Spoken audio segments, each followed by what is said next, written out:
மேன்மைப்படுத்துவார் என்கிற தலைப்போடு இன்றைய சிப்பிக்குள் முத்து வேகமா, பதட்டத்தோட, கோபத்தோட, வைராக்கியத்தோட ஒரு சிறுவன் ஓடி வருகிறான்.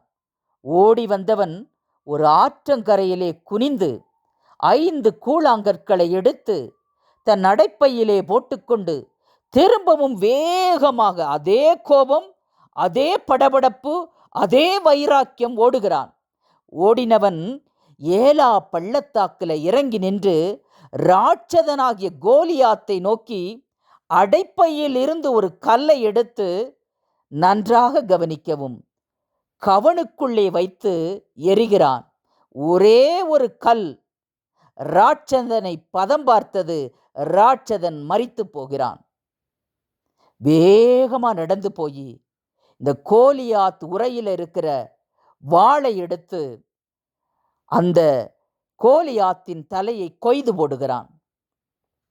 இதில் ஒரு ஆச்சரியம் என்னவென்றால், இவ்வளோ பெரிய வெற்றியின் பங்கு ஒரு நபருக்கு கிடைக்கிறது. அது யாருக்குன்னா கூழாங்கல்லுக்குங்க. கூழாங்கல்லின் கதை உங்களுக்கு தெரியுமா? நான் சொல்லட்டுமா?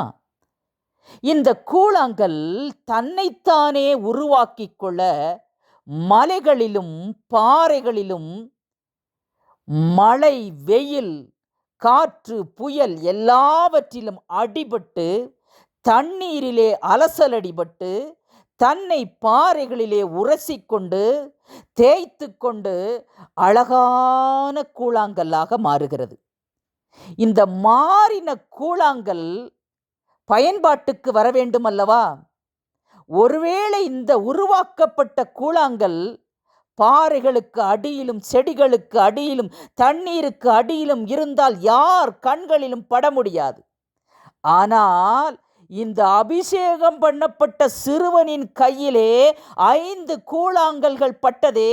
அந்த கூழாங்கல்கள் தன்னை உருவாக்கினது மட்டுமல்ல, உருவாக்கப்பட்டு அப்படியே நான் இருந்துவிடக்கூடாது, எனவே நான் கரையிலே படுத்திருக்கிறேன், யாருடைய கண்களிலாவது நாங்கள் படுவோம், அப்பொழுது நாங்கள் பயன்பாட்டுக்கு வருவோம் என்று சொல்லி கரையிலே படுத்திருந்தது. காத்திருப்போட முதலாவது உருவாக்கப்பட்டது. சாதாரணமாக உருவாக்கப்படவில்லை. வலி, வேதனை, துன்பம், காற்று, புயல், நெருக்கம் எல்லாவற்றையும் தாண்டி அழகாக உருவாக்கப்பட்ட கூழாங்கல் இப்பொழுது கரையிலே காத்திருக்கும் பொழுது அபிஷேகம் பண்ணப்பட்டவனின் கையிலே அது வந்து சேர்ந்தது. பாருங்களேன், அபிஷேகம் பண்ணப்பட்டவனின் கையிலே வந்த கூழாங்கல் இப்ப ராட்சதனை கொன்று வெற்றி பெற்று வேதத்திலே இடம் பிடித்திருக்கிறது. எப்படி? ஒரு பங்கு தாங்க. கூழாங்கல்லை ஆண்டவர் கருவியாக பயன்படுத்தினார். ஒன்று புரிந்து கொள்ள வேண்டும், நீங்களும் உருவாக்கப்பட்டிருக்கிறீர்கள்.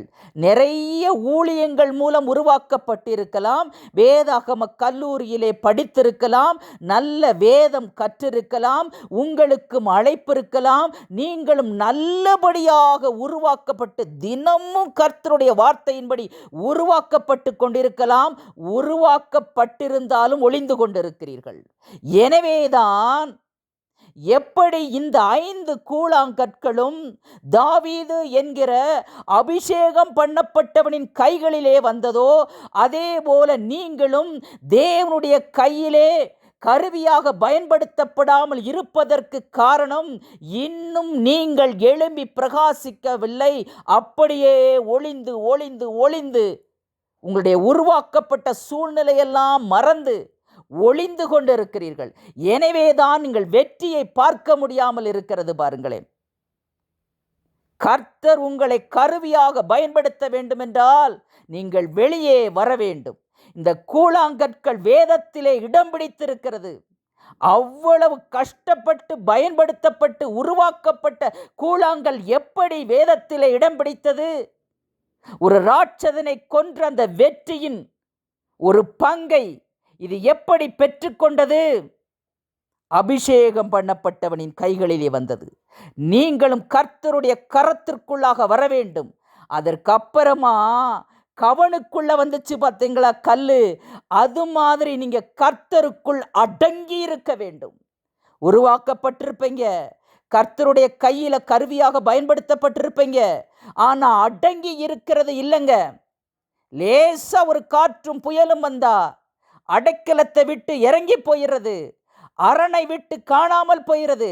நம்பிக்கையுடைய சிறைகளே அரணுக்கு திரும்புங்கள், இரட்டிப்பான நன்மையை தருவேன், இன்றைக்கே தருவேன். அரணுக்குள் இருக்க வேண்டும். அவருடைய பலத்த கரத்துக்குள் அடங்கி இருக்கும் பொழுதுதான் வெற்றியை பார்க்க முடியும். பாருங்களேன், இந்த கூழாங்கல் பட்ட வேதனைகளுக்கும் உருவாக்கப்படப்பட்ட போது பட்ட கஷ்டங்களுக்கும் இப்ப எவ்வளோ பெரிய ஆசீர்வாதம் பாருங்களேன்.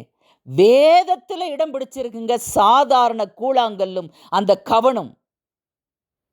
கவனுக்குள்ள கூழாங்கல் வரவில்லை என்றால் வெற்றியை பார்த்திருக்க முடியாதுங்க.